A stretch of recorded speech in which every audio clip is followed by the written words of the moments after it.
ክቡራትና ክቡራን ህዳሴን ካለ አንድ ብር እርዳታ ካለ አንድ ብር ብድር ያሳካ መንግስትና ህዝብ ፕሮጀክት አይሰራም ሊባልማ አይችልም። ግፍ ነው።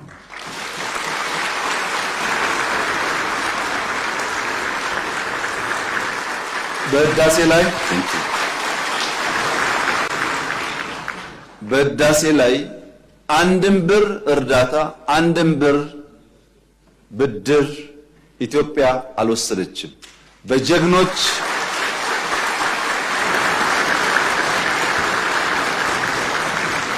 ኢትዮጵያውያን ቁርጠኛ አቋም በአገር ውስጥም በሀገር ውጭ ያሉም ኢትዮጵያውያን በቁርጠኝነት ጨክነው በጋራ ቆመው ስለሰሩ የተከወነ ፕሮጀክት ነው።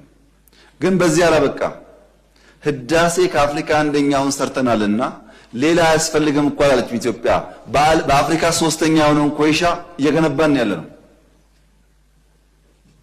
የንፋሱን ሳልጨምር በርካታ ፕሮጀክቶች ይሰራሉ። ፕሮጀክት ቆሟል፣ ሜጋ ፕሮጀክት የለም ለተባለው እውነት ነው። ፕሮጀክት የለም፣ ግን ከአፍሪካ አንደኛው ኤርፖርት ኢትዮጵያ ውስጥ ተጀምሯል።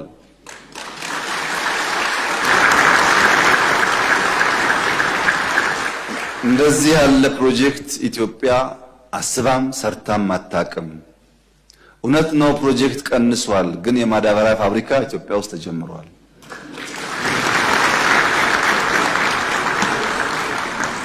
ፕሮጀክት ቀንሷል። የጋዝ ፌዝ 1 ጨርሰን ፌዝ 2 እና ሪፋይነሪ እየሰራን ነው። በሜጋ ፕሮጀክት በፕሮጀክት ክትትል በፕሮጀክት አፈጻጸም በፕሮጀክት አመራር እንኳን ኢትዮጵያ ውስጥ ድፍን አፍሪካ ገና ከኢትዮጵያ ይማራል። ድፍን አፍሪካ